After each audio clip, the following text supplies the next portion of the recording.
boa noite a todos. Sejam bem-vindos ao nosso espaço virtual do NUR aqui. Hoje nós estamos aqui com um convidado que também é da nossa família do NUR, né, que é o Antônio Madalena Gens. Ele vai falar sobre imaginação em Henri Corbin, elementos para a filosofia do século XXI, né? O Antônio Madalena é membro do NUR, ele tem doutorado em filosofia pela Federal do Rio Grande do Sul, com a pesquisa sobre a Avicena. É mestre em antropologia pela mesma instituição, na qual também fez a sua graduação em filosofia. O interesse dele pela sabedoria oriental é anterior à própria formação acadêmica, porque ele praticou Tahiti no Instituto Pailin, em São Paulo, e continuou a prática em Porto Alegre, cidade na qual participou localmente do grupo nacional responsável pela primeira vinda de Sua Santidade o Dalai Lama ao Brasil, em 1992.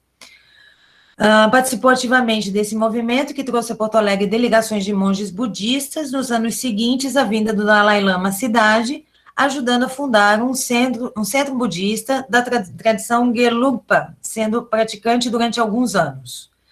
Bom, então, estamos aqui com Antônio Madalena, né, para começar a conferência dele. Seja bem-vindo, Antônio, sua participação sempre bem-vinda no NUR.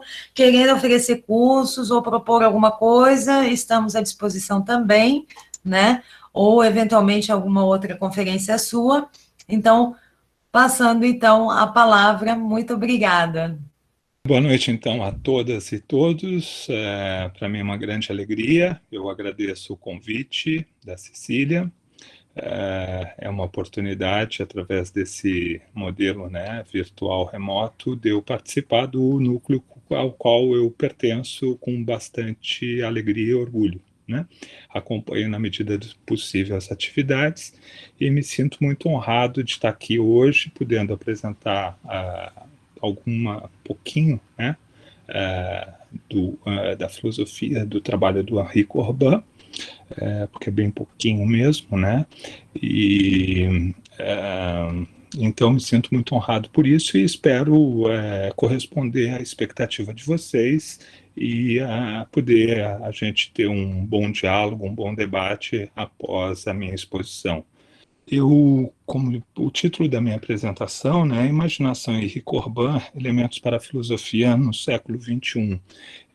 Eu gostaria de destacar, assim, né, que esse título não tem nenhuma pretensão, assim, normativa, mas sim chamar a atenção para a obra de um filósofo, que eu acho bastante importante, e que pode contribuir para restituir algumas coisas que me parecem estarem carentes, assim, de certa forma, naquilo que a gente considera a filosofia atual, né, as principais correntes. Então, essa é a minha intenção, né? Bom, eu não poderia deixar de começar essa apresentação sem fazer uma menção, né, um momento que a gente vive, e expressar meus sentimentos por todas as famílias enlutadas nesse Brasil. Espero que não tenha nenhum aqui entre os presentes que tenha perdido seus entes, mas acho que nesse momento todos nós sabemos, temos essa vivência de entes queridos, amigos que tiveram a doença. Então, é esse sentimento de dificuldade e tristeza que a gente vive nesse momento atual, né? Eu queria fazer essa referência.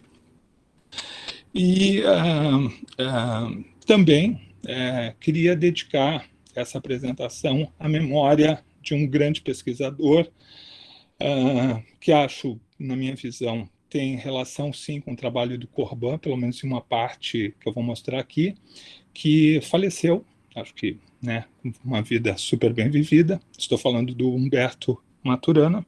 Então, gostaria de dedicar essa apresentação também à memória dele, né, porque acho que perdemos em parte, né, porque a obra dele está aí, a obra dele é de uma completa pertinência, né, o pouco que eu conheço, para o fazer ciência e pensar, né, a filosofia, né, nesse século XXI. Então é isso. Bom, Eu acho, assim, para começar, queria destacar duas coisas em relação talvez chamando a atenção até para essa ideia de filosofia no século XXI, mas ancorando ela no Brasil, onde a gente vê um movimento bastante interessante ligado a um processo da decolonização, né? Então, nesse sentido, é interessante chamar a atenção que o Henri Corbin é um cidadão francês, né, que se forma, nasce em Paris, ele nasceu em 1903. Então, no momento que a gente tanto coloca na pauta essa questão de uma filosofia, né, não só filosofia, mas uma série de temáticas relacionadas à questão do pensamento, de âmbito decolonial, né, é importante lembrar que Henri Corbin é justamente um francês que, tendo nascido em 1913, ele nasceu em 1913 e falece em 1978, ele faz justamente esse processo de sair do centro, né, e ir para um lugar distante. Ou seja, ele vai,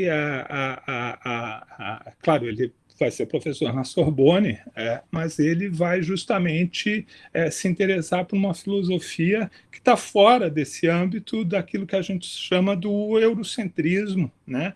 Então, eu acho bastante importante chamar a atenção para isso, ou seja, de caráter biográfico, que eu acho que é bastante sintonizado com uma agenda que a gente discute no mundo hoje, e particularmente também no Brasil. E, por outro lado, ele pega um tema, né, que é a imaginação, um dos temas, que também é um tema que é relegado a um ostracismo, assim, na grande tradição epistemológica, racionalista da filosofia ocidental, a partir da filosofia moderna, né? Então, acho que são dois argumentos, são dois motivos, já que realçam assim a pertinência da gente estudar Henri Corbin. E a minha apresentação hoje, ela parte assim de um sentido de ser bem introdutória, tá?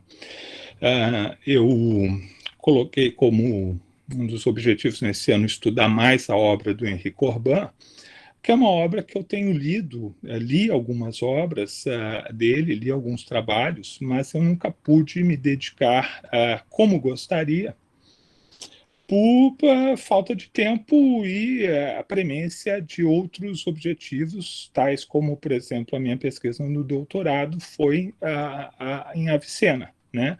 E por isso, naturalmente, Corbin estava presente, mas não era um autor que era foco do meu trabalho, certo? Então é isso, eu acho que temos aí já esses dois argumentos ou fatos que mostram a importância da obra do Corbin, né? Como eu disse, ele nasceu em 1903 e ele vai desenvolver essas pesquisas que é uma recuperação do conceito de imaginação, o que esse conceito poderia trazer, né? Indo recuperar isso nos autores da filosofia, principalmente filosofia iraniana, né? Certo? Tendo se formado em Paris, tendo estudado em Paris, vai deslocar a atenção dele para filósofos desconhecidos, né? E muitas vezes os filósofos o veem como um orientalista, os orientalistas o veem como um filósofo, e então isso não deixa de ser um reflexo de alguém que fez um percurso bastante original e que talvez seja difícil justamente colocar numa caixinha, né, com uma tabuleta bem definida, né? E então tem esse problema na recepção contemporânea dele. E eu sigo aí, acho que aquele que é o principal discípulo dele, continuador da obra dele, que eu tive a oportunidade de conhecer, que é o Christian Jambet, né? Que diz que é importante não ver o Henri Corbin como um orientalista, né, ou como alguém que é anti-história, uma abordagem anti-historicista. Depois eu explico um pouco mais isso, né? Mas eu acho importante justamente para situar que Henri Corbin deve ser tratado como um filósofo, e daí a minha sugestão de trabalhar ele aqui com vocês hoje, com essa ideia de elementos para uma filosofia do século XXI. Ou seja, essa pertinência dele como filósofo, seguindo aí, acho que inclusive a orientação do principal seguidor dele, que é o Christian Jambet, que tem um livro muito denso, muito complexo, né, que foi publicado em português, que é justamente A Lógica dos Orientais, Henri Corbin e a Ciência das Formas. Tá? Eu vou ilustrar algumas coisas desse livro. É um livro que foi publicado no Brasil, ele está esgotado, eu recomendo, embora seja uma leitura bastante densa assim. Como a minha ideia aqui também é assim, fazer uma apresentação dele, e partindo do pressuposto assim, de que não sei, né? Ou seja, não tem nenhuma exigência de que alguém tenha lido Henri Corbin, eu peço desculpas para quem é muito estudioso da obra de Henri Corbin, eventualmente, né? Porque eu vou fazer coisas bem gerais e trazer essa discussão para um âmbito assim de questões pertinentes à nossa realidade hoje. Em outras palavras, deixa eu explicar isso, eu acho que, assim, imaginemos uma montanha, né? E de certa forma, não só, mas Henri Corbin redescobriu para nós essa montanha. Ou seja, é como se a gente tivesse uma cartografia onde tivesse desaparecido uma montanha, que inclusive pode ser um símbolo importante, né? Um símbolo em várias tradições espirituais, né? do cosmos. E, de certa forma, Henri Corbin redescobriu essa montanha, né? E um conceito muito fundamental aí vai ser um conceito, né, de mundos imaginários, né?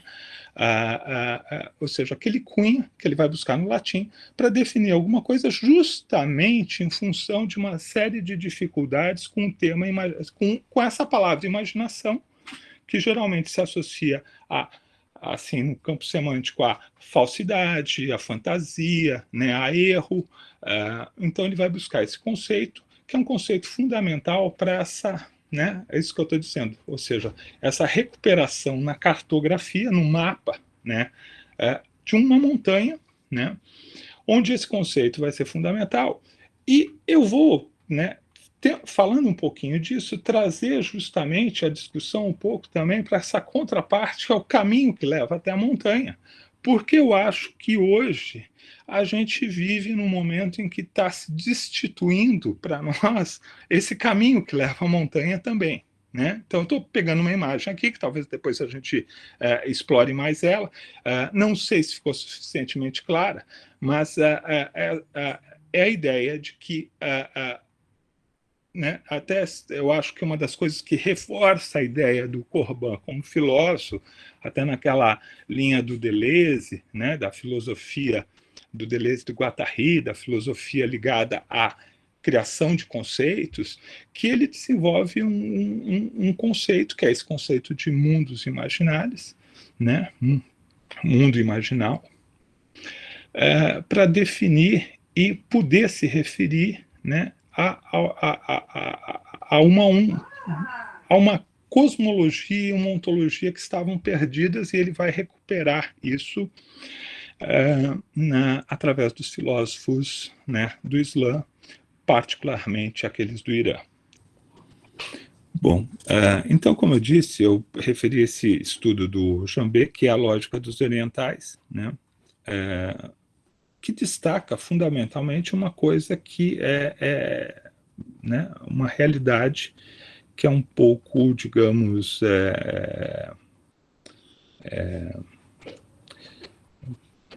esquecida, que é essa de que nós somos seres simbólicos, né? Seres ligados ao simbólico, justamente porque somos, né, imbricados na linguagem, certo? Ou seja, essas duas coisas, né, a dimensão do simbólico e da linguagem, estão imbricadas desde a origem né? Uma está imbricada dentro da outra, certo?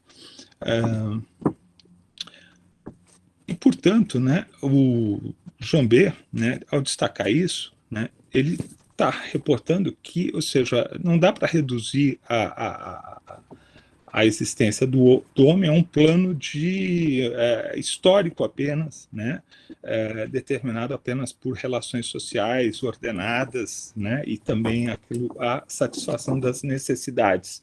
Ou seja, né, ao chamar atenção justamente para esse plano do simbólico que nos constitui, né, é que eu fiz essa imagem, né, de que esse caminho que leva à montanha está um pouco desconstituído hoje, porque justamente parece que assim nós vivemos num momento histórico em que cada vez mais nós somos seres que né, nesse momento que a gente vive, muito sob a pressão das necessidades, sob um regime que nos esvazia, né, de instâncias, né, de ordens que nos constituem, tá? Então, com isso, fica mais, vai ficando mais claro essa imagem, né, da montanha e do caminho que leva à montanha, né? Ou seja, nós vivemos um momento em que justamente nós estaremos cada vez mais submetidos a essa ordem de atender apenas às nossas necessidades, né?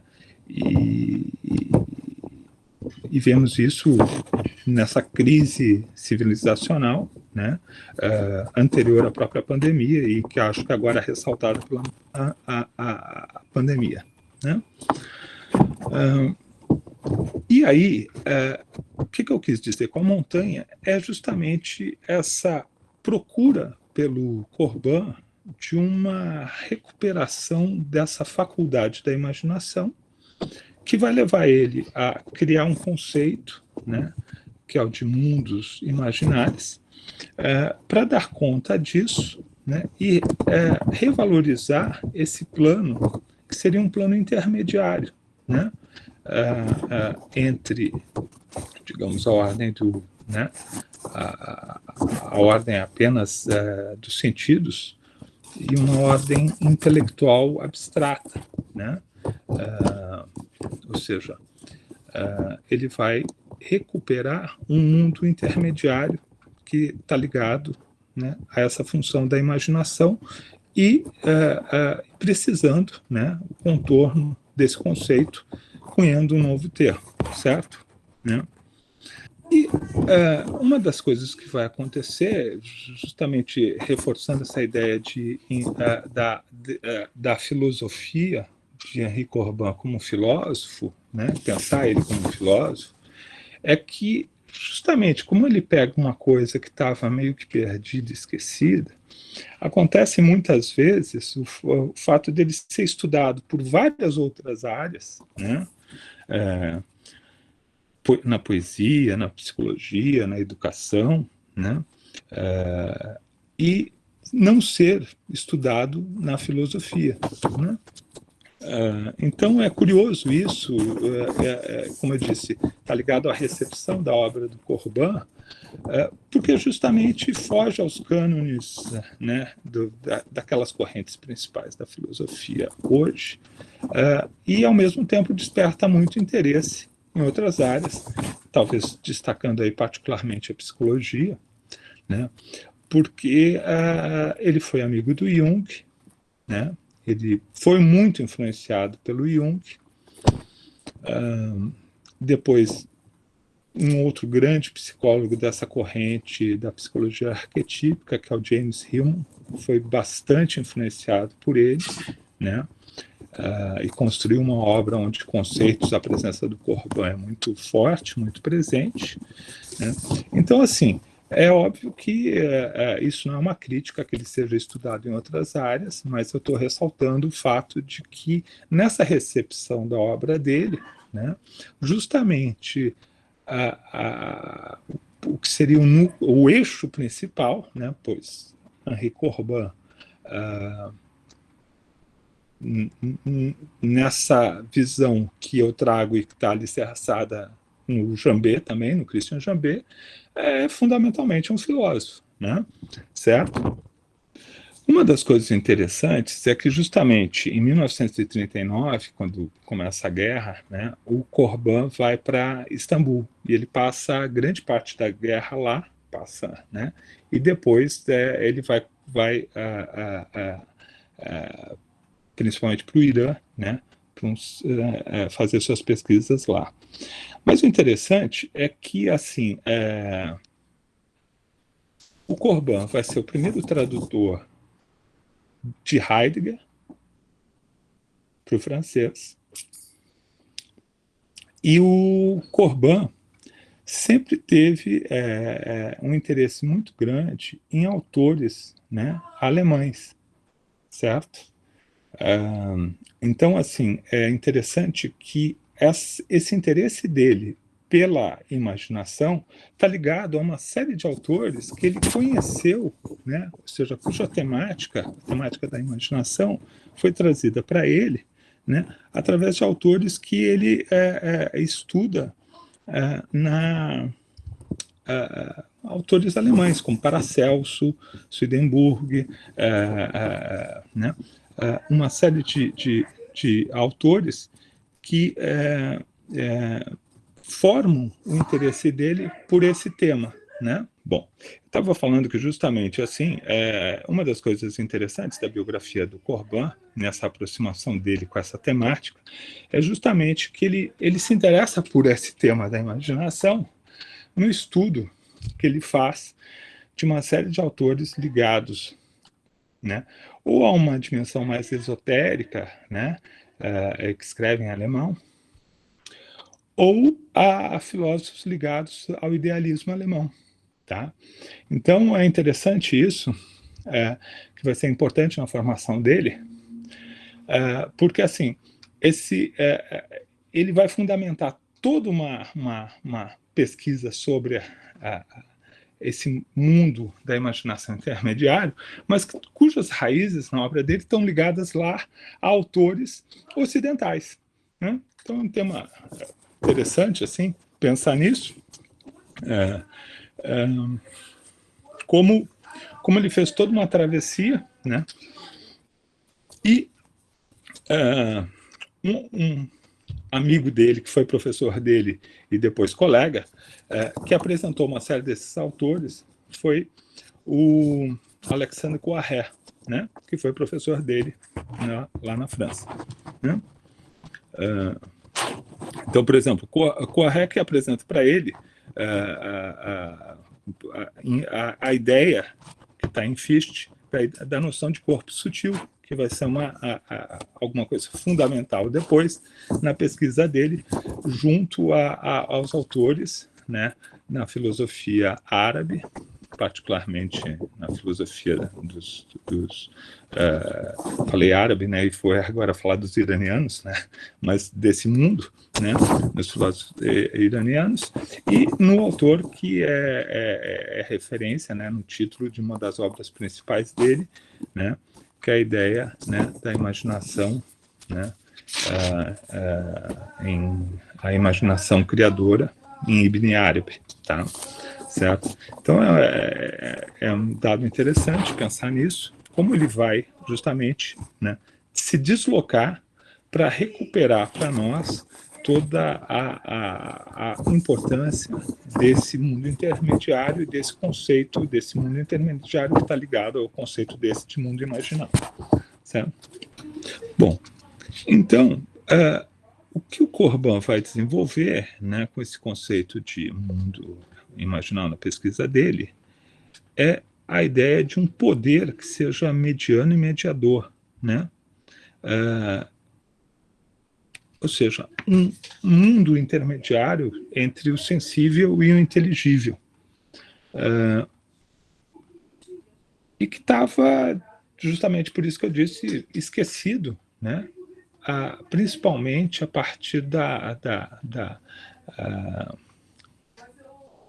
desenvolvimento da filosofia moderna, onde a gente vai ter basicamente aquela divisão, né, entre, por um lado, os empiristas e por outro lado, os racionalistas, né, e o desenvolvimento de um viés que recupera muito mais uma visão aristotélica do que uma visão platônica, que, de certa forma, é o que embasa, né? Ou seja, é como se a gente pudesse, assim, para sintetizar, dizer que, de alguma maneira, todos esses autores, né, que ele vai buscar, né, na sua pesquisa, estão, de certa forma, né, numa ressonância com essa raiz platônica, né, onde nós temos uma teoria do conhecimento que nos põe em contato com uma outra dimensão,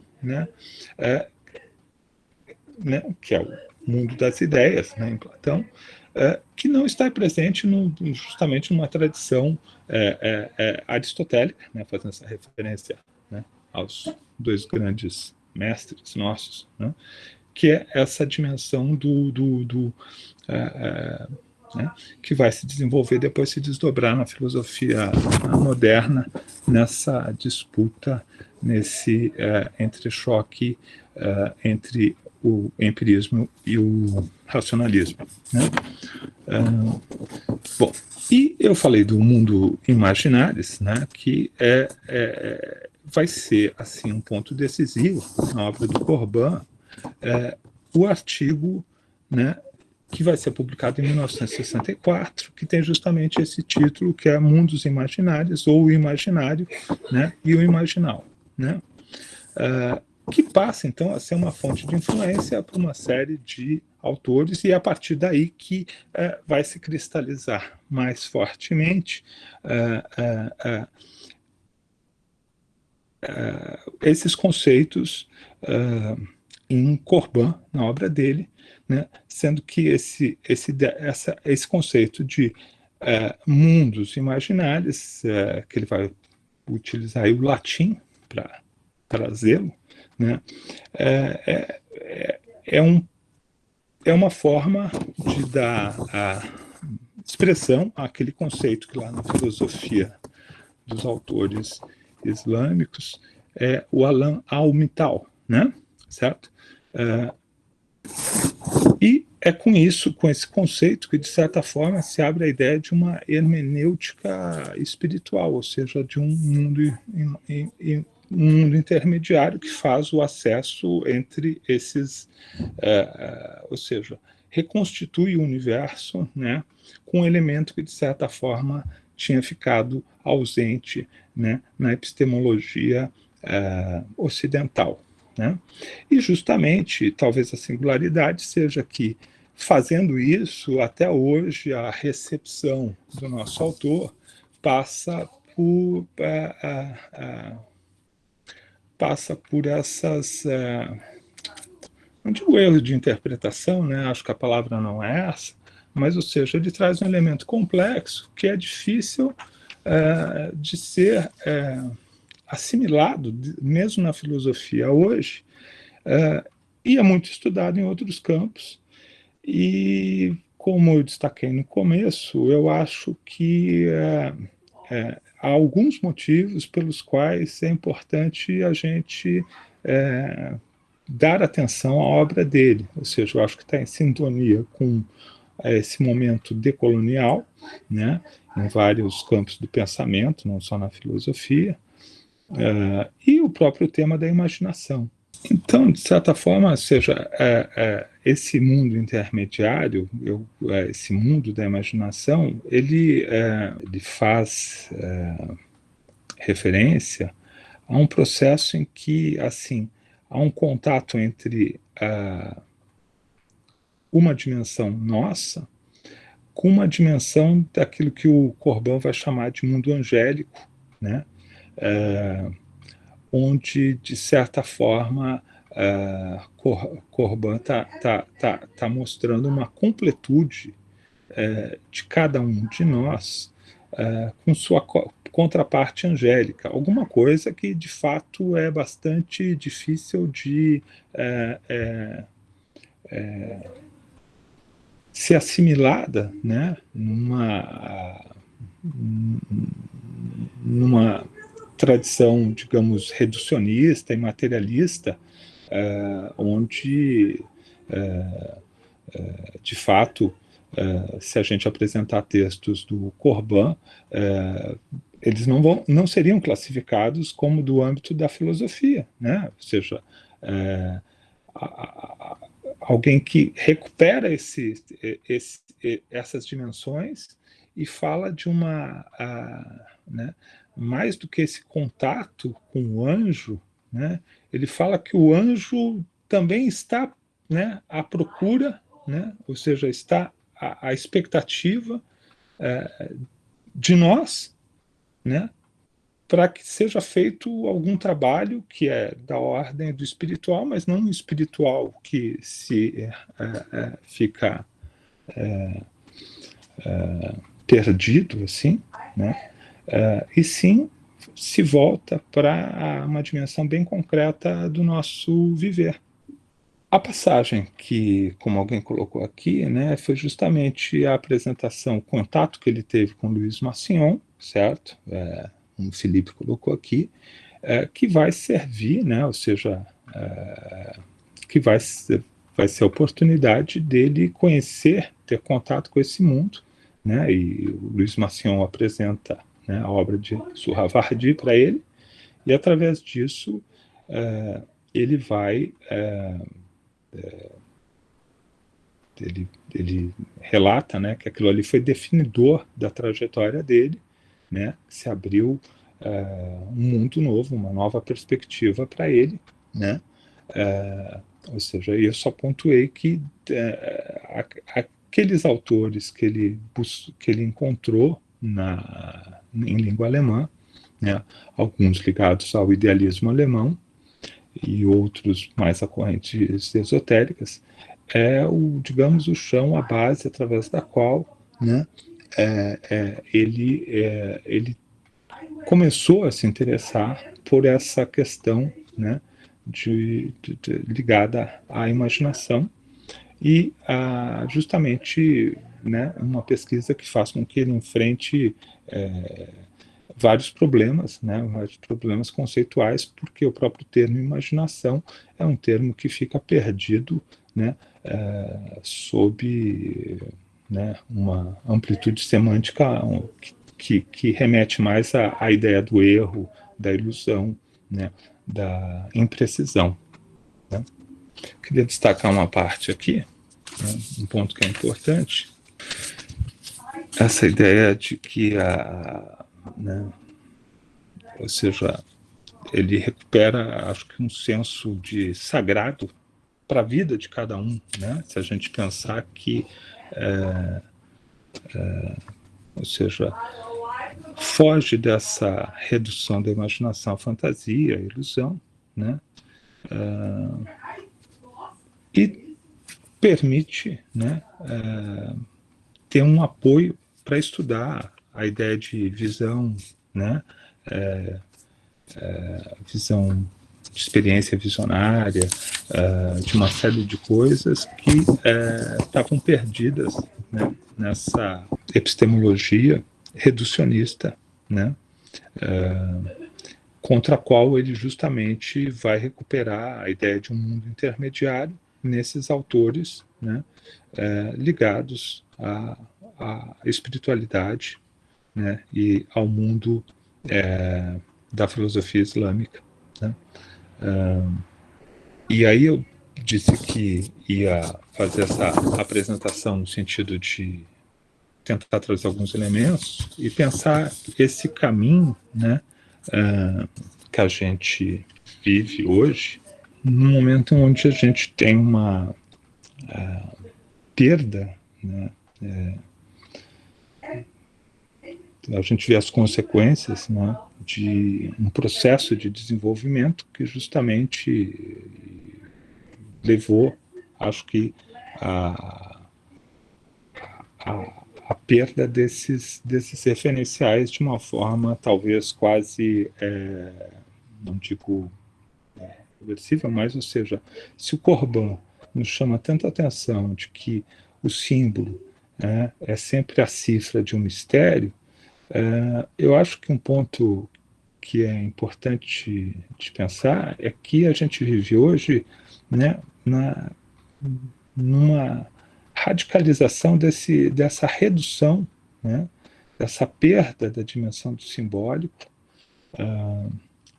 e nós vivemos, assim, de certa forma, um tempo pobre nesse sentido, porque ele se mostra sob uma objetividade que é sempre redutora, né? Então, o próprio caminho para essa montanha está, de certa forma, não digo em risco, né, mas, ou seja, aquilo que o João B. chamava atenção, de que o ser humano não pode ser visto só sob o ponto de vista das necessidades, né, ou seja, que ele é fundamentalmente um ser simbólico. E hoje nós vivemos, eu acho que um momento crítico, né, onde justamente esse caminho que leva à montanha está ameaçado porque cada vez mais, né, nós vivemos sob a pressão, né, disso, sob a questão da, né, ou da satisfação das necessidades, ou para muitos, né, a não possibilidade daquelas coisas básicas que formam a vida, né? Então seria a questão assim, isso pode ser chamado de civilização, né, ou não, ou seja, nós entraríamos num mundo onde justamente essa perda do simbólico faz com que cada vez mais estejamos submetidos a um plano que, como disse, é esse referenciado pela necessidade, mas sobretudo no campo prático ligado a uma perda da possibilidade, da capacidade, né, de sair do literal, né? Ou seja, como civilização parece que nós estamos cada vez mais reduzidos ao empobrecimento da linguagem e da capacidade né, em relação a ela, onde ficamos cada vez mais presos aos aspectos de uma literalidade rasa, né? O que faz com que o próprio plano das relações humanas esteja em curso, né? Então, quando eu falei que eu, assim, ia apresentar de uma maneira bem introdutória, e que eu estava mais querendo discutir essa dimensão, né, do símbolo. Essa frase é de Henri Corbin, né, de que o símbolo é sempre a cifra de um mistério, ou seja, a de que a dimensão do simbólico nos constitui, né, no nosso estar aqui, né, no nosso estar a fazer, ou seja, e quando a gente perde essa dimensão, a vida fica empobrecida. E um pouco a minha reflexão, por onde eu tenho trabalhado, é que talvez isso não tenha sido uma coisa casual, né? Ela não é intencional, mas ela não é casual porque ela é consequência de um desenvolvimento, né, do próprio filosofar e principalmente da ciência, né? Ou seja, que levou a isso. Eu penso muito nessa questão ligada até pegando a agenda atual, em que, assim, ligada aí à pandemia, onde se discute muito a questão de ciência e política, né? E, assim, é uma coisa bastante evidente para qualquer pessoa que tenha estudado um pouquinho de epistemologia, né, ciência, que ciência e política sempre tiveram ligadas desde o início, né? Ou seja, a questão é como você faz essa mediação, essa relação, ou seja, não existe, né, alguma coisa que você possa instaurar no sentido de que, bom, preciso ser científico e deixar a política de lado ou vice-versa, né? Essas coisas se determinam de forma, estão imbricadas, né? E isso faz parte de um projeto, né, da modernidade que acho que justamente leva a essa dimensão, né, onde, voltando para a imagem, o caminho para a montanha tá se perdendo um pouco, justamente porque nós estamos, parece que cada vez mais imersos, né, na literalidade das coisas, né?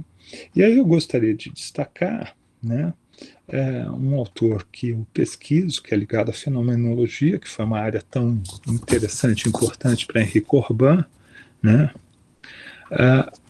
que acho que Michel Henry, né, estou falando de Michel Henry, que destaca, né, ou seja, esse movimento, né, da ciência moderna, né, que é um movimento de justamente retirar ou seja, o mundo é um mundo que, assim, ele só é validado pelas, pelo conhecimento matemático, né? Ou seja, então eu cito aqui Michel Henry, que diz que ao conhecimento sensível dos corpos sensíveis, isto é, de suas qualidades sensíveis, opõe-se o conhecimento racional das figuras e das formas dos corpos reais extensos do universo material na geometria, né? Enquanto a primeira não dá lugar senão a proposições singulares, a segunda constrói proposições necessárias de validade universal e, como tal, científica, né?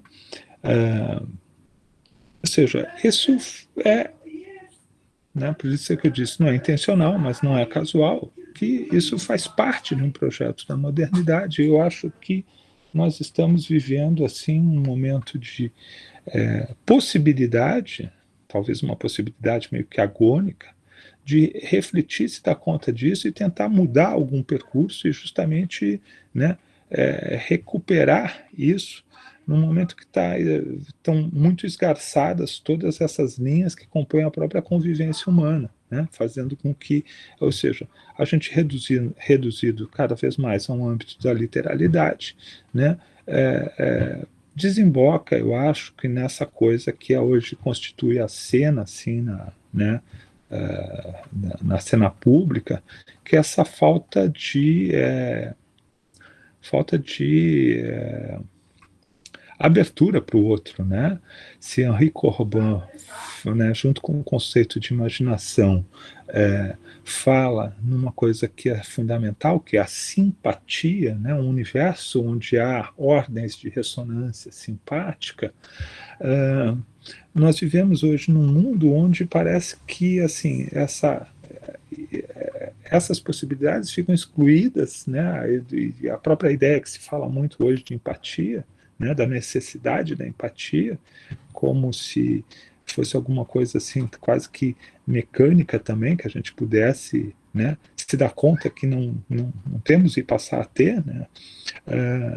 Enfim, eu acho que nós vivemos num período onde há uma possibilidade, como eu disse, né, talvez agônica, da gente se dar conta de uma série de coisas que nos colocam em crise como civilização, né, e que reitera, eu acho, que a importância de ver o trabalho de um filósofo como Henri Corbin, e, né, que tanto procurou recuperar essa cartografia, né, do cosmos e do ser, né, através da ideia de um mundo intermediário, da imaginação, do mundo dos imaginários, né, e da dimensão do símbolo, né, certo? Né? Eu acho que uma radicalização dessa tendência, assim, que é essa perda de todas essas dimensões, né, está muito enfatizada quando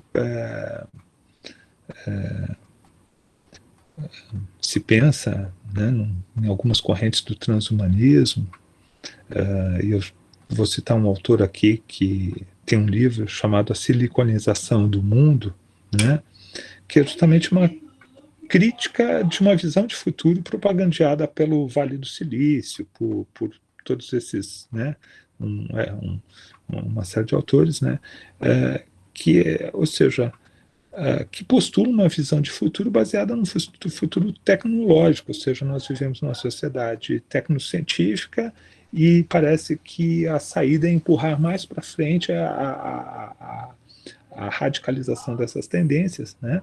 E o Eric Saddam é muito pertinente nisso, né? Que ele faz uma crítica radical do que ele chama os oráculos do Vale do Silício, que justamente estão aí implementando uma visão de mundo baseado nesse postulado tecnológico, né? Tecno-ideológico, ele diz, que afirma que parte de um pressuposto, né? Que há uma deficiência humana fundamental que vai ser redimida pelo poder da inteligência artificial, né? Ou seja, isso, né, para o Eric Saddam, é a afirmação de um niilismo, né? E de um anti-humanismo radical, né?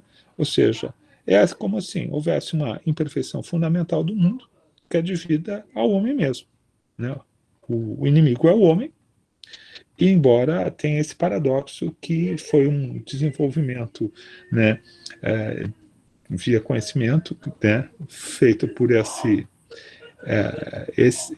essa partícula, né, que é o homem, que é a falha, né, que é justamente esse ser imperfeito, né, que, como uma espécie de milagre, criou um instrumento capaz de redimir, né, ele. Né? Então, assim, quando eu penso na presença hoje na agenda nossa, né, desses discursos, e que não são discursos assim soltos, eles são muito bem amarrados e muito bem embasados na força do capital, né, na força da tecnologia, e que radicaliza, eu acho que é esse empobrecimento, né, dessa dimensão do que é o humano, né? Tenho a sensação assim de que eu falei menos, consegui apresentar menos do que eu gostaria. Então, agradeço a compreensão de vocês, né? E, e fica, eu acho que assim,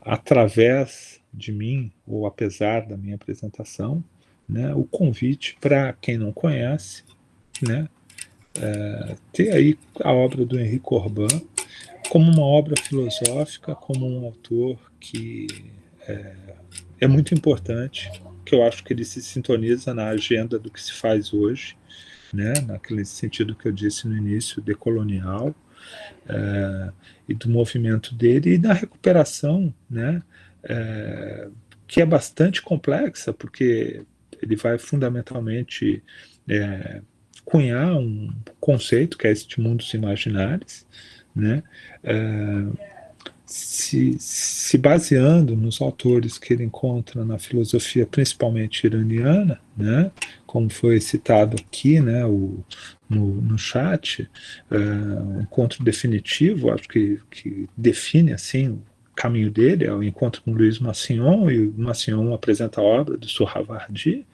né, e esse trabalho dele que eu acho magistral, né, no tanto que eu conheço, e que está aí como uma das tarefas ao longo desse ano, não mais, mas eu queria chamar a atenção para essa pertinência dele. E que se, assim, na cartografia, né, nessa cartografia, ou seja, o mapa não é o território, mas se a gente não tem um mapa, né, a gente não sabe que está lá no território. Então ele recuperou, né, para o mapa essa montanha. E eu acho que o problema hoje mais pertinente na nossa agenda, porque diz respeito às nossas relações, né, no espaço público, a nossa vida, essa crise que a gente vive, que eu acho que só foi radicalizada pela pandemia, é justamente o caminho para a montanha, né? Ou seja, não tem como encontrar o anjo, e o anjo precisa da gente, né? O tema que está lá, e talvez eu acho que provavelmente alguns que estão acompanhando podem a gente falar um pouco mais disso, aí, né? Mas não tem como se a gente não está entre nós, né, fazendo aquilo que é fundamental, né? Porque se nós somos fundamentalmente seres simbólicos, porque somos seres de linguagem, ou pode, dito de outra forma, seres de linguagem, porque somos seres, né, simbólicos, nós estamos perdendo a tessitura disso que nos constitui, né, que é esse domínio, né, de habitarmos o Logos, ou sermos habitados pelo, né, sermos habitados pelo Logos, né, e compartilharmos isso através, fundamentalmente, dessa grande manifestação, que é o diálogo, né, o encontro. Então, eu agradeço a atenção de todos, e acho que agora a gente debate um pouco, e agradeço a oportunidade aí, e a paciência de vocês em me escutarem, né, tá bom? Obrigado, então, a todos e todas. Obrigada, Antônio, a gente que te agradece, né? Obrigada também a todos que estavam ouvindo.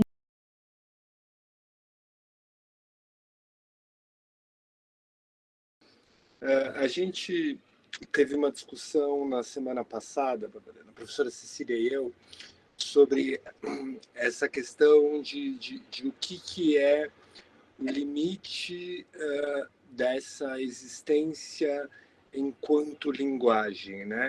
A gente estava debatendo até que ponto tudo é linguagem, tudo é simbólico, e o que está para além dessa linguagem, para além desse simbólico.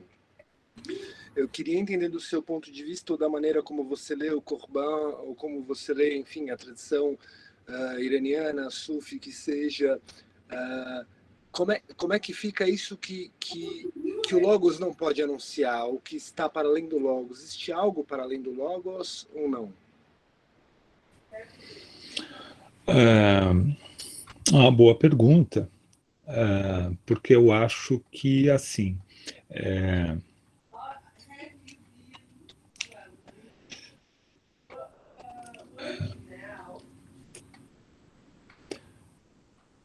a pergunta é muito legal, porque, assim, é óbvio que quer dizer, é óbvio, não tem nada de óbvio, né? Eu ia falar, né, palavra porque, assim, quando a gente fala agora nisso, parece que, assim, que tudo pode ser enunciado ou dito através da palavra. Mas, ou seja, isso criaria uma redundância aí, né? Ou seja, eu acho que justamente quando a gente está remetendo a essa imbricação do simbólico e da linguagem, é justamente porque há um plano de consecução, realização do ser dentro desse logos que vai além daquilo que o discurso pode dizer. Embora, talvez isso aí é uma questão que eu não sei responder, porque também vai depender dos contornos de definições conceituais que a gente der, mas certamente, ou seja, vai além da nossa possibilidade de enunciação, né? E já que a pergunta veio, né, por ti, a gente pensar, por exemplo, ter como emblema disso, né? Eu acho que talvez né, os mestres de uma tradição que tem uma percepção disso fundamental são os mestres do Zen, né? Ou seja, porque, né, a, a, a, a doutrina ela se realiza através né, do colocar de lado a linguagem, né? Né? Romper com ordens, né, mecânicas, mecanicistas de relação, né, consigo mesmo, com o mundo, através de camadas da linguagem que só reiteram as coisas, né? Então, eu acho que talvez o emblema disso aí seja a gente pensar no Zen como essa tradição, né, de ordem de realização espiritual, que justamente diz, né, suspende a palavra, né? Tanto é que os mestres dizem que o Zen é o Zazen, né? Então eu não sei, acho que é uma boa, né? Né? Mas a questão é, eu não acho que isso rompe, né? Ou seja, a realização, né? Aí está rompendo com logos, né? Mas está indo numa realização que está além do, né? Ou seja, remetendo que a palavra surge do silêncio, né? E, de novo, se a gente vive numa civilização hoje que rompeu com o silêncio, ou seja, a gente não tem acesso ao silêncio, a gente não sabe o que é o silêncio, né? A gente vive uma vida empobrecida, né? A gente vive uma vida que está diminuída de uma dimensão fundamental, né? Em termos de civilização, a gente não fala mais, a gente tagarela, balbucia, né? A gente faz um monte de coisas, mas, né? Claro que, né, no plano pessoal a gente, né, cada um, né, tem os seus, mas como civilização a gente rompeu com a possibilidade, né, com a percepção, possibilidade de percepção dessa dimensão fundamental da existência, que é o silêncio, né?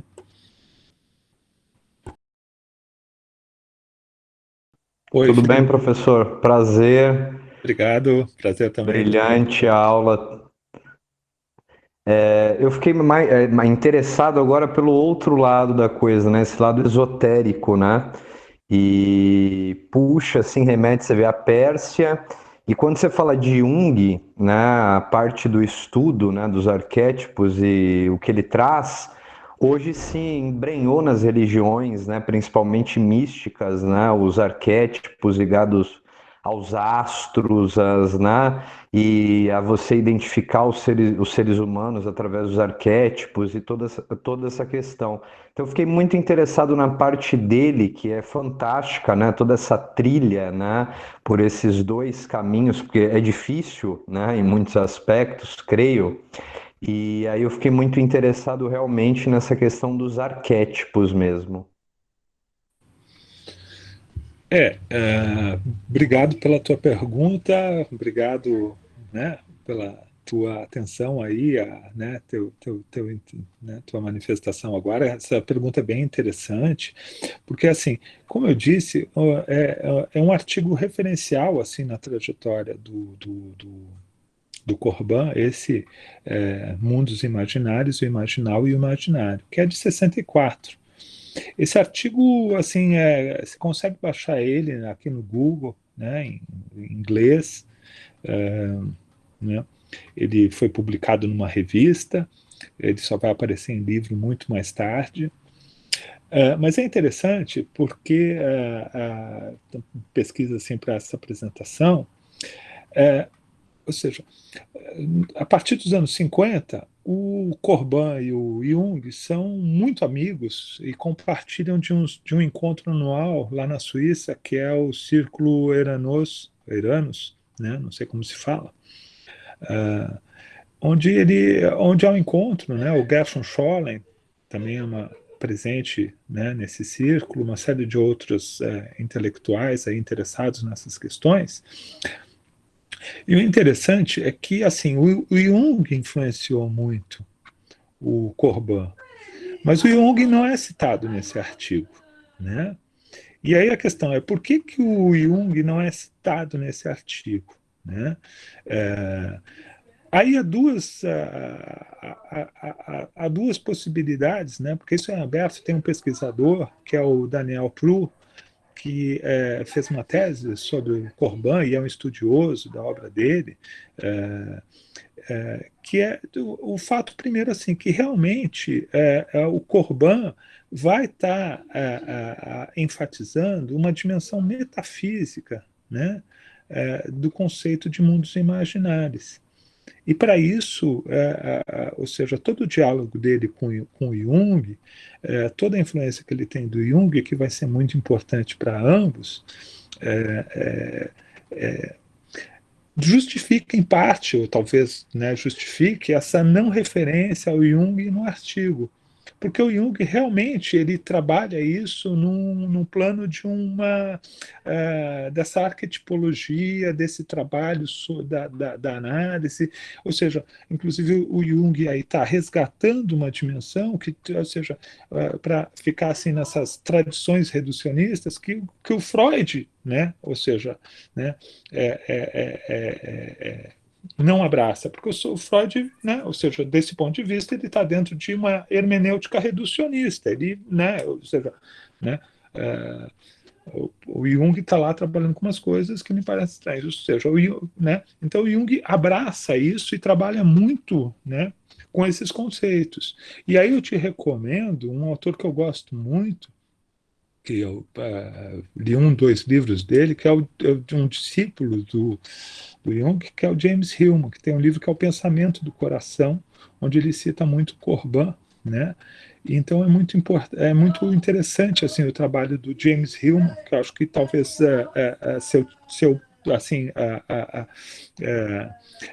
percebi, a gente tem tem um interesse em escrever isso, então seria uma recomendação assim, acho que é um autor bem interessante, o James Hillman, né, o Pensamento do Coração, e o título continua, está editado em português, é bem interessante.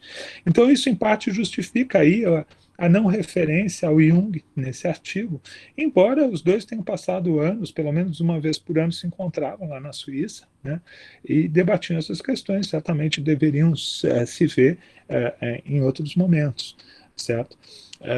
Então, assim, reforça a ideia de que o Corban está trazendo isso para uma dimensão metafísica, o que vai, assim, só recuperar a minha ênfase, ou seja, ver o Corban como, né, um filósofo, né?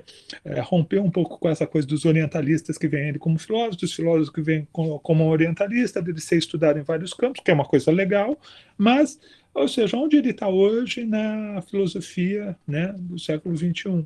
Ou seja, então essa coisa que o Jambet, acho que é o principal continuador dele, diz, né, não vê ele como um orientalista, ele é um filósofo. Isso aí é um traço fundamental, né? É interessante nisso, né? Eu falei do Freud aqui porque é uma das coisas, digamos assim, sempre né, mesmo pensar sobre essa ótica assim que o Gilbert Durand trabalha, né, num livrinho que é a Imaginação Simbólica, das hermenêuticas redutoras e as hermenêuticas instaurativas, é que assim, de certa forma o mito tá sempre sendo relegado, né? E o mito tem essa raiz do mutus que leva de novo ao silêncio, e a gente pensar que o trabalho psicanalítico, ou seja, ele faz uso do mito porque ele em Freud, né, ele nos enxerta dentro de uma matriz, né, e lembrei de uma coisa que eu queria falar, que eu acho que assim uma das coisas também é a ideia de que Jung trabalha muito essa ideia da imaginação, do mundo imaginal, dos arquétipos, numa relação de um trabalho consigo mesmo, né, né, no âmbito psíquico, né, psicológico. E o Corban vai estar mais destacar a formação desse conceito no plano metafísico mesmo, para restaurar assim, ó, o cosmos não é isso, né? Ou seja, está faltando um mundo intermediário.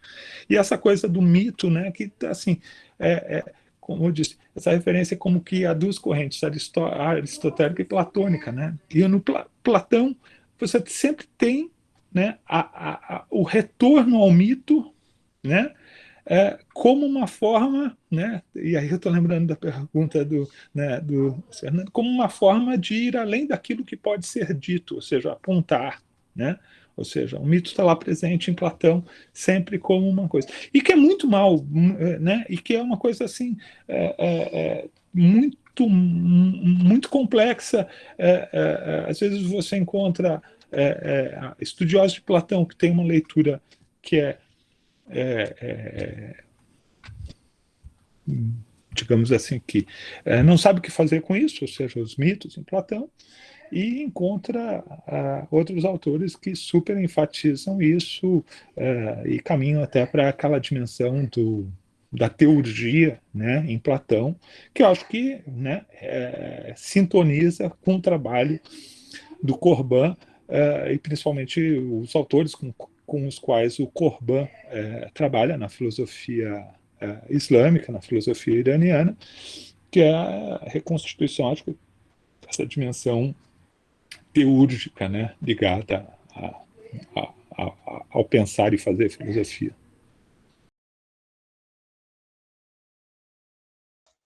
E eu queria pegar, a partir da fala do próprio Luiz Fernando, sobre a estrutura das linguagens e os signos, seguindo um certo princípio, a gente pode caçar sobre as proto-linguagens, que são o mais antigo traço que a gente pode pegar de uma linhagem, de uma família de línguas, de uma determinada região geográfica, e a gente pode traçar isso como um ciclo, porque o desenvolvimento das linguagens permite a gente a definir melhor os objetos que a gente interpreta com os nossos sentidos. Então, eu queria saber se, através da evolução linguística, a gente consegue encontrar esse logos, esse transcendentalismo da noção do objeto. Obrigado pela pergunta, Leon. Bom, assim, deixa eu pensar aí a partir da tua pergunta. Eu acho que, assim, quando tu está falando de linguagens, né, das línguas, se eu te entendi corretamente, né,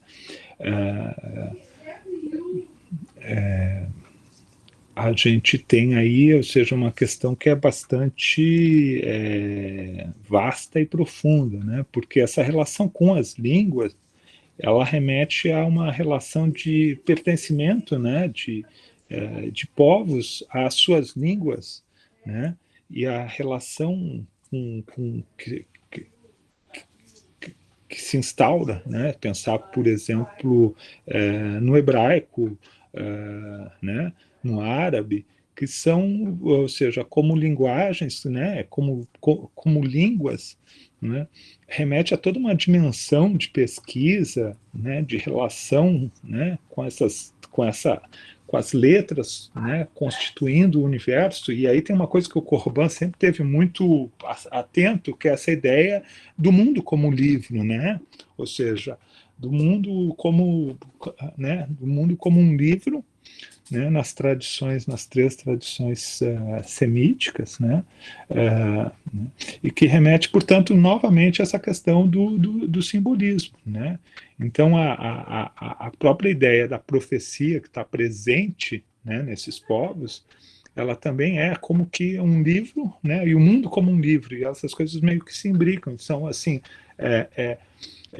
então talvez, eu não sei se eu te entendi, mas quando tu fala assim de evolução, né, por um lado essa evolução é o afastamento dessa raiz, né, assim, né, então há todo um trabalho para recuperar isso, né, o segredo das letras na criação do mundo, né, ou seja, é como um rio que está correndo, né, e esse rio vai se...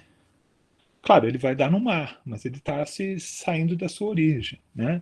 E nesse sentido, assim, a questão das línguas é sempre voltar à origem, né?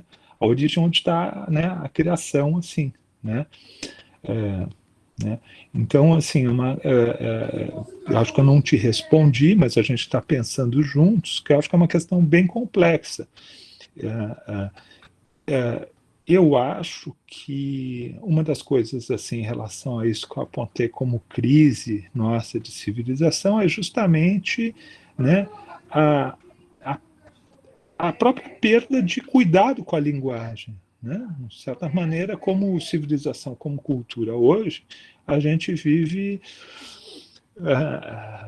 numa empobrecimento da nossa fala, da nossa linguagem, né, de tudo ligado a isso, a capacidade de ouvir o outro, né, ou seja, né, que todas essas coisas que se imbricam umas às outras. Mas talvez essa referência à ideia de evolução a gente possa pensar também no sentido inverso, de que, né, você volta, você faz um esforço, né, e pensar assim, me vem muito aí a imagem, acho que da tradição, né, que a Cecília pesquisa, que é a judaica, né, da coisa de ir contra, né, o rio, né, num esforço de voltar à origem, né, onde, né, essa coisa que está muito presente, né, das letras na criação do mundo, do universo, né? Então, esse próprio universo é uma ressonância disso.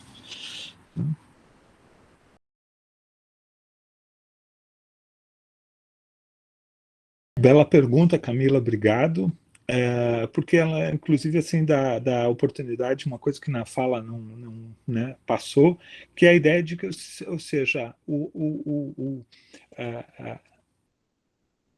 voltar a atenção para o imanente, né? O imanente como fundamento para estar presente ao agora, como base para, né, poder perceber esse transcendente. Ou seja, esse transcendente não é uma projeção, né, dentro desse mundo reduzido ao sensível, ao intelectual, onde a gente está muito preso dentro dessas categorias abstratas, e a espiritualidade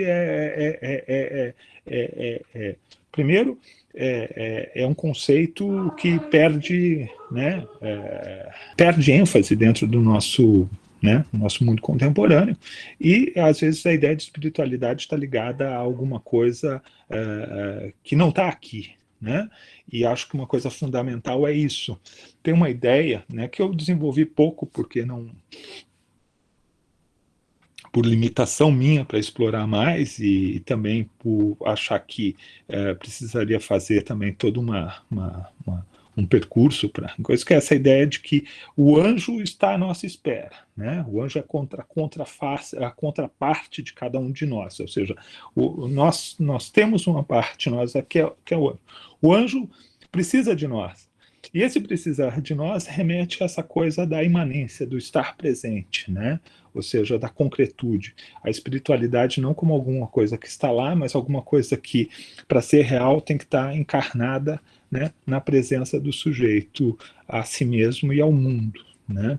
E aí reforça aquela ideia de que a gente vive num mundo mediado cada vez mais por processos abstratos que nos deslocam, né? Inclusive, assim, as nossas mentes sempre né, viajando, né? Ou seja, então essa presença a si mesmo, né, que é um trabalho, né, que requer um exercício, né, geralmente referendado assim, ou ancorado em alguma prática meditativa, mas, ou seja, todo esforço de concentração também que alguém faz, né, é um esforço de estar consigo mesmo, né. Mas é claro que a meditação, acho que é um grande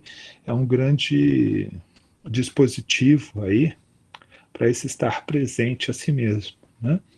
Então, assim, esse aspecto transcendental está profundamente ligado à imanência, né? Não dá para pensar o transcendental como alguma coisa abstrata. O transcendental, ele se correlaciona com o imanente. Então, assim,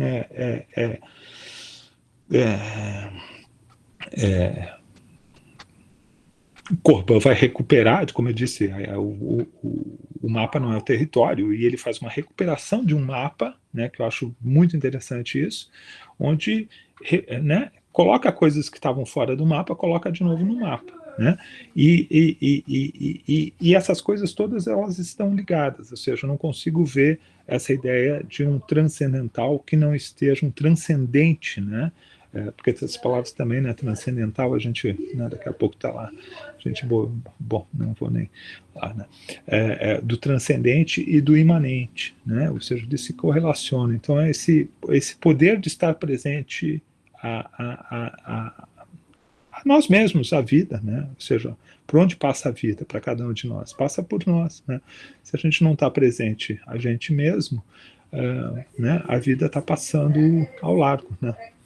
E um dos problemas, como eu disse, que eu estava preocupado com o caminho, é isso, ou seja, toda essa perda por que nós temos hoje como civilização, porque, por exemplo, alguém nos disse alguns anos atrás que todos esses instrumentos tecnológicos ligados à tecnologia da informação serviriam para nos fazer que nós tivéssemos mais tempo, né?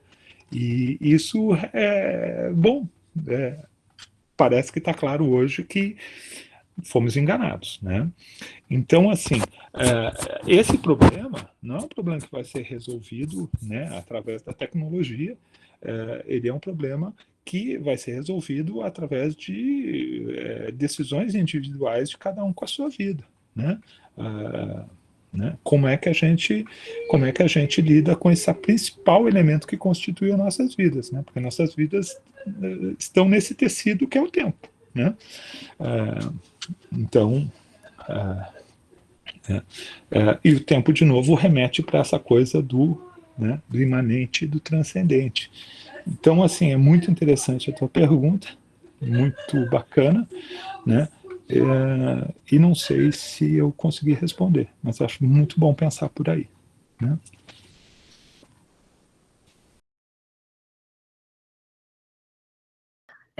Eu queria te fazer uma pergunta justamente sobre a questão do visionário, né? O Combani usa muito o termo visionário, assim, menos no caso de Surawadi, mas no caso de Avicena, toda uma discussão sobre se os escritos dele, né, podem ser chamados de místicos ou devem ser chamados de visionários, como o Corban faz, né? Então, eu queria te perguntar, conversar um pouco sobre isso com você. Você acha que místico e visionário é a mesma coisa? Você acha que, assim, a gente só pode trabalhar com a ideia de experiência visionária ou de caminho visionário quando você leva em consideração o mundo imaginal, né? Mas existe um outro tipo de mística que não depende disso. Como é que você, né, trabalharia um pouco isso, né? Ou seja, a experiência visionária, ela é em si mística, ela só existe em determinados contextos, ou existe uma diferença entre as coisas? Como é que você vê um pouco isso? Eu tendo a responder isso, a pensar contigo, indo lá para a etimologia do místico, né, da palavra mística, que está relacionada justamente a calar, né, o silêncio, né? Ela está ligada a essa, né? Ou seja,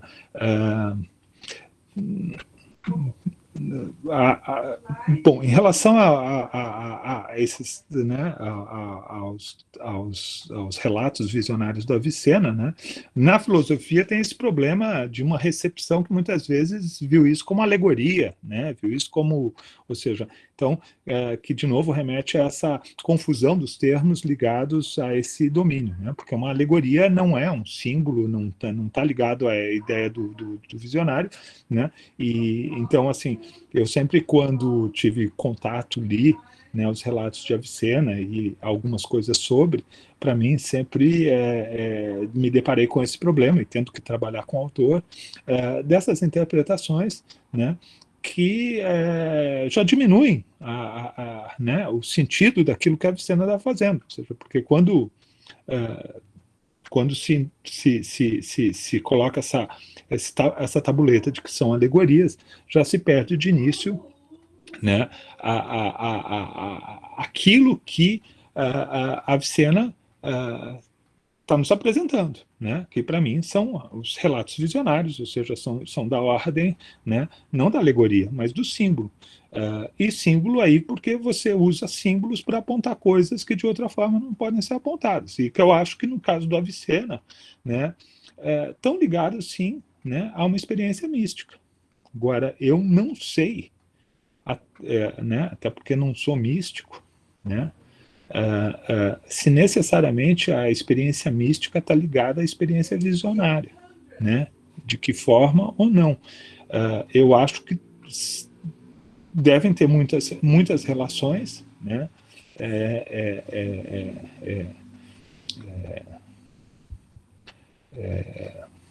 mas é estranho.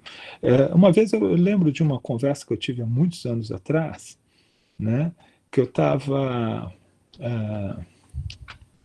eu eu estava com um amigo, já faleceu, e ele estava mostrando o livro do Suzuki, né, sobre o mestre Eckhart e o Zen.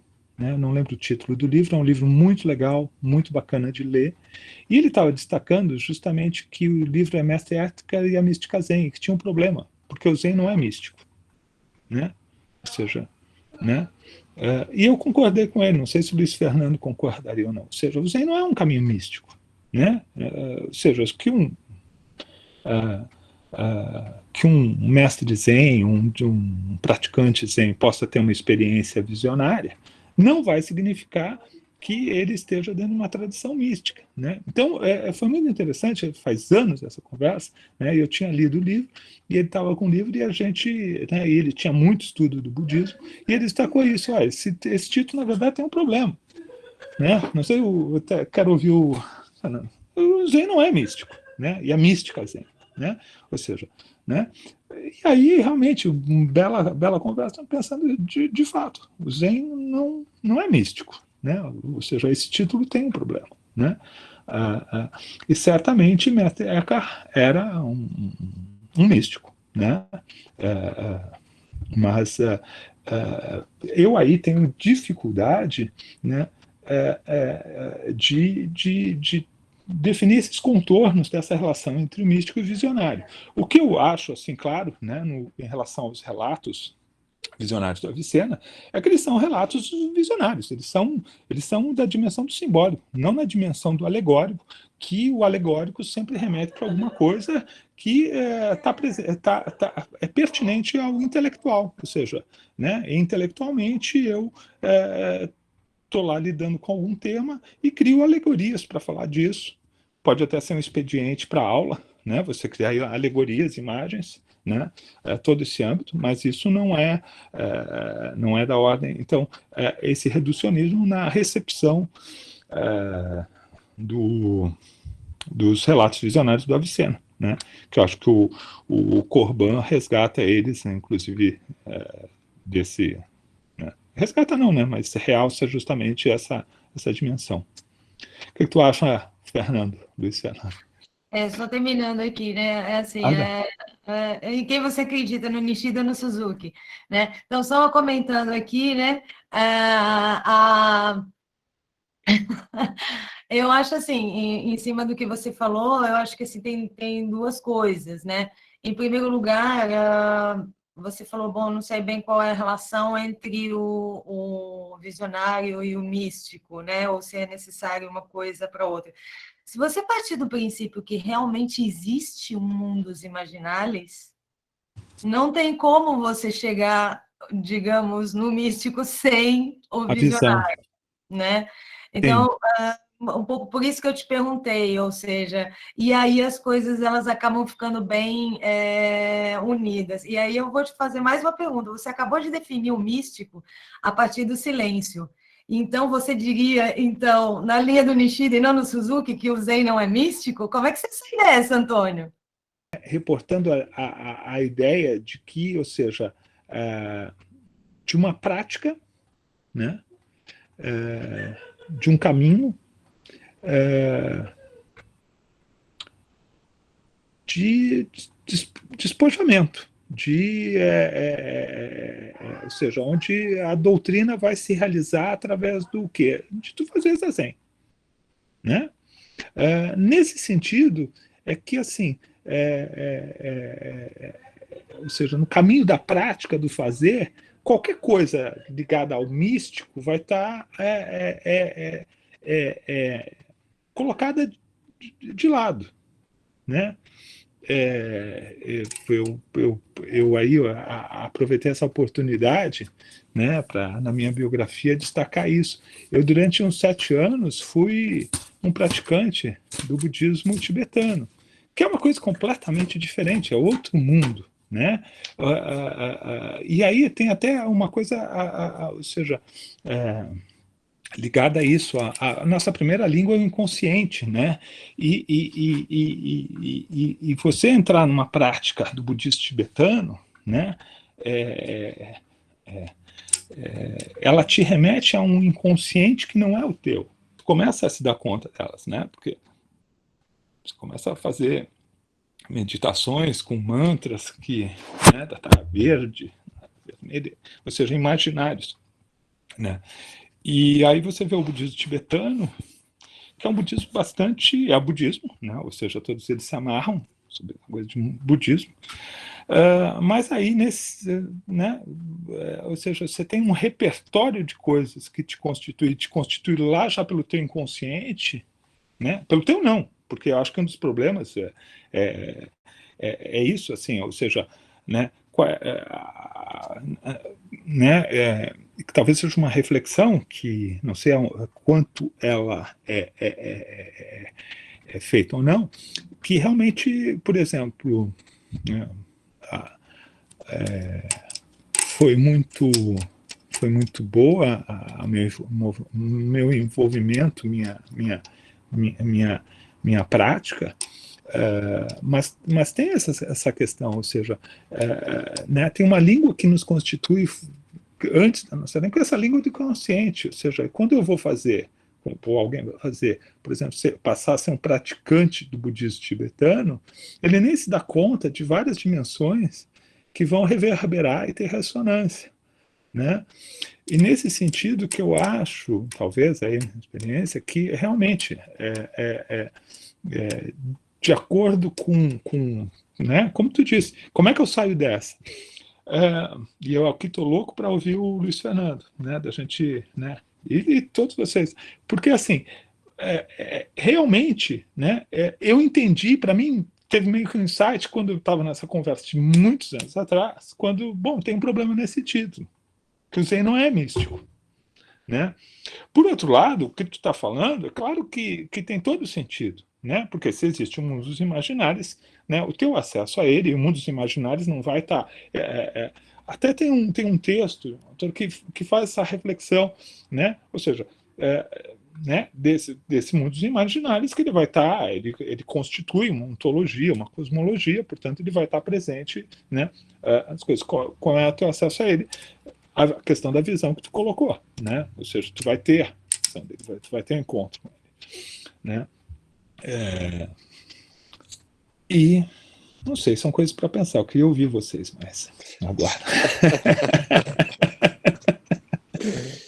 Escuta, eu diria que... Aí a Cecília agora colocou aqui, eu só quis provocar. Doce provocação. Muito bom. Muito legal. Isso que é bom. Porque são questões interessantíssimas, né? Ou seja, eu acho que é muito legal. Sem dúvida. É uma sinuca de bico. Acho que essa obra que você comentou, né, do Suzuki, Mística Cristã e Budista, né, ou Mística Cristã e Zen Budista, é uma obra de 50 já, ou 51, não, 57, se eu não me engano, alguma coisa assim. Diria que identificar o Zen com a mística é o menor dos problemas do Suzuki, dentre tantas outras gafes que ele comete ao longo de todas as tentativas dele, diga-se de passagem, muito nobres, de traduzir uma tradição bastante complexa em uma linguagem acessível, escrevendo em inglês, tentando fazer com que as pessoas entendam. E é claro, né, ele teve vários deslizes nesse caminho, mas também não sei se Nishida resolve o problema, porque a mística não é um ponto crítico no qual Nishida toca. Tanto que quando ele vai explorar essas questões mais a fundo, que ele vai recorrer a imagens, por exemplo, como a metáfora da esfera infinita, e vai discutir a questão do livro dos 24 filósofos, ele não vai para Eckhart. Ele morre de medo de discutir Eckhart.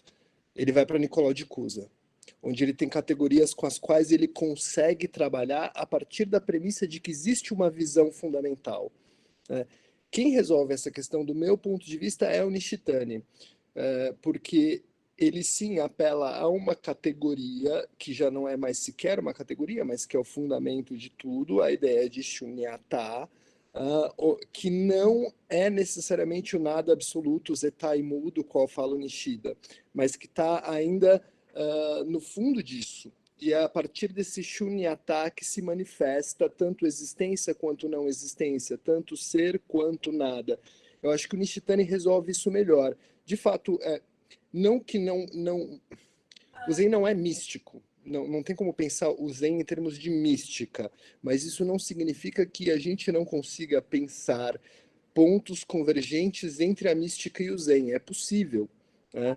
É possível, sobretudo, porque existem experiências além da linguagem, experiências além do entendimento, experiências além da compreensão, que só quem se senta em meditação, quem pratica o Zazen, ou mesmo quem conhece os tantras, quem conhece todas as tradições do shivaísmo da Caxemira que o budismo tibetano absorve, sabe que é só ali que algo ocorre que nos desloca da maneira como a gente está acostumado a se colocar em si mesmo, a se colocar diante do mundo, como o mundo se coloca para nós e coisas do tipo.